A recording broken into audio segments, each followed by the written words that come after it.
Hey everybody, welcome into Design 30. Today I'm going to talk about threat detection. And I want to talk about how threat detection, what it is and how it impacts our lives from a design standpoint.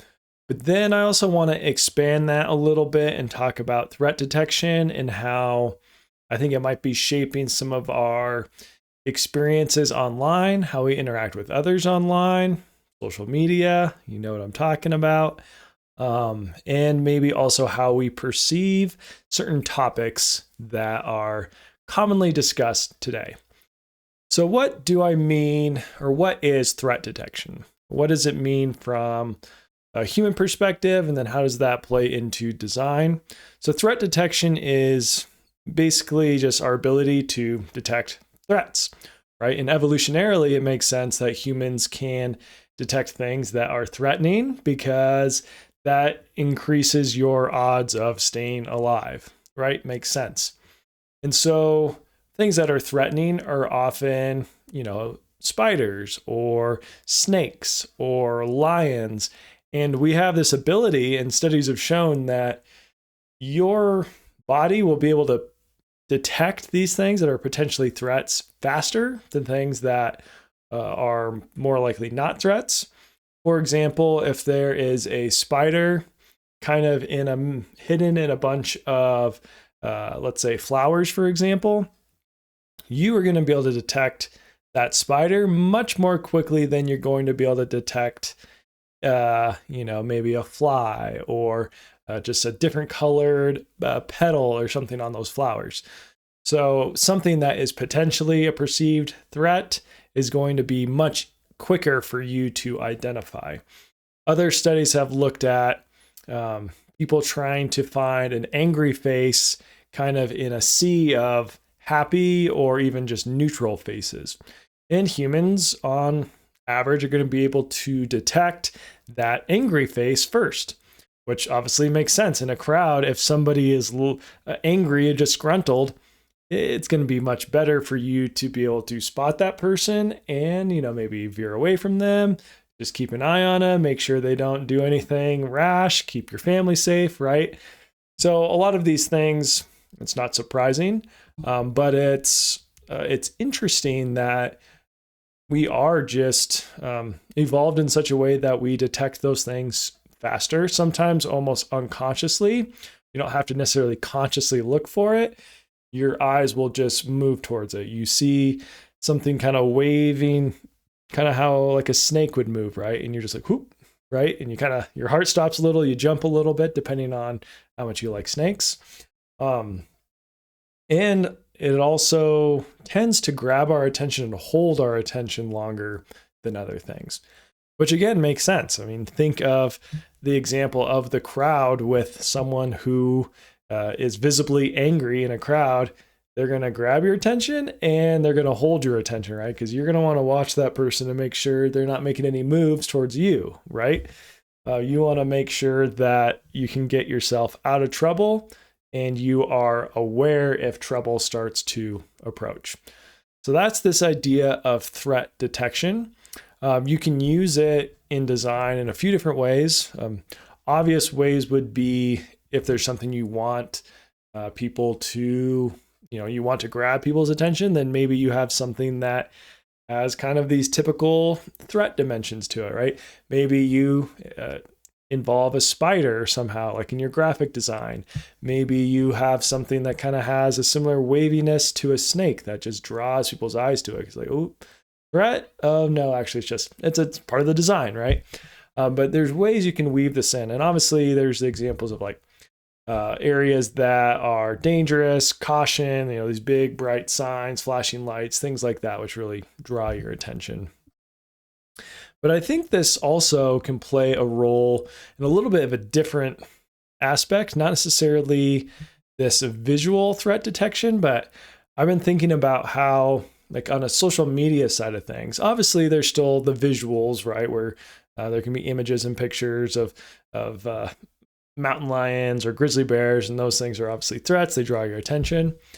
But even like these more like psychological threats, right? And so On social media, things seem to be more tense. People are more willing to say things that can be grab your attention, right? When often those things are, it's a threat in some ways. It might be a threat to your worldview. It might be a threat to people who you support. It could be a threat to, whether it's people who you think are, maybe the best basketball player in the world, LeBron James. And then I'm scrolling through X and I see that someone says, oh, LeBron James isn't clutch and he's, the worst late game superstar ever, something like that.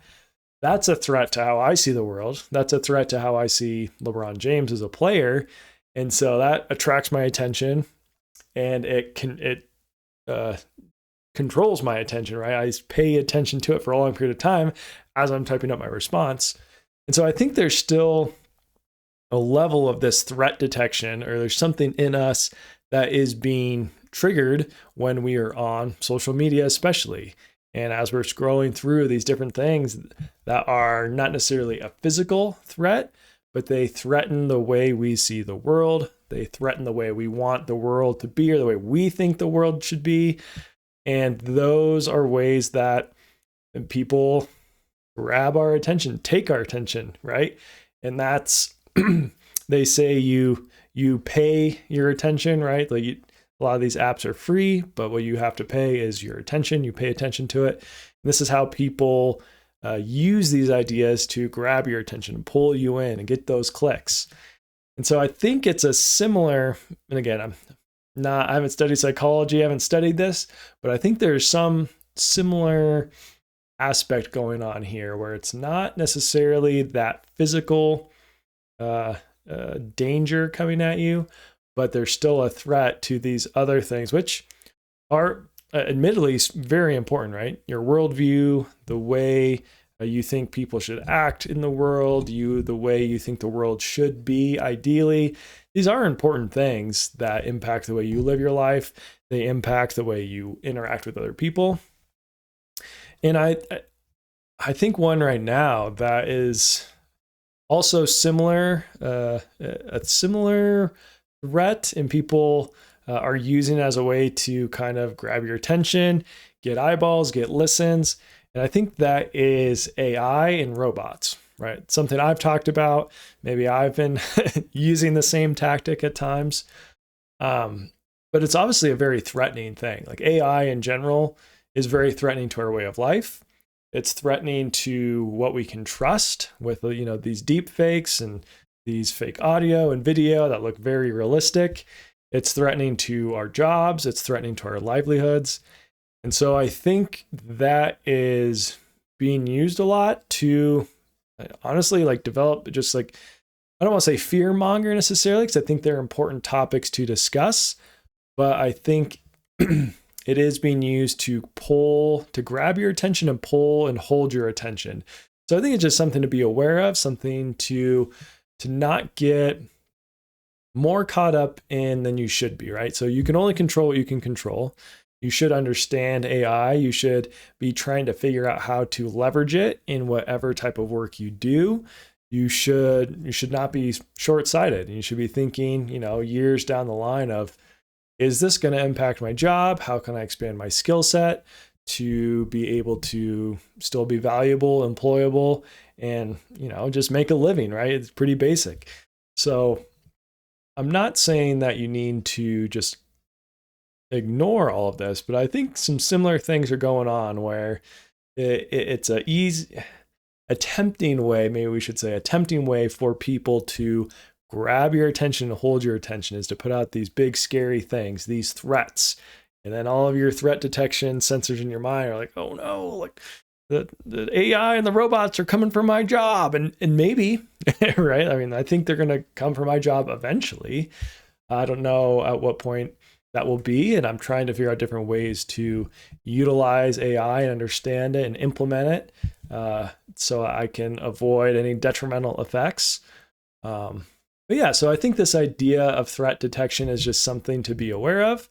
Obviously, from a design perspective, it's something just to be aware of because it's interesting when you're out on a hike and all of a sudden a snake slithers in front of you and you almost react before you even realize you saw it. It's just kind of cool to understand a little bit of what is going on there. And then also just to see how it can be manipulated and used to get clicks and eyes and attention on things like social media. So maybe still read those things, but don't overreact. Think it through. Don't let that concept of a threat, the idea of a threat, cause you to say things, do things that are negative, bad for you, things that are then responding with another threat to those people, right? Like you can kind of get in these bad cycles pretty quickly. So there's a few thoughts for your Design More Monday. I hope everybody's week is starting off really well and productive. And yeah, let's just get after it this week. Have another great week. I will see you back here again on Friday for a Despair Less Friday. And I'm going to leave this episode there. As always, remember, design more, despair less, and thank you for watching.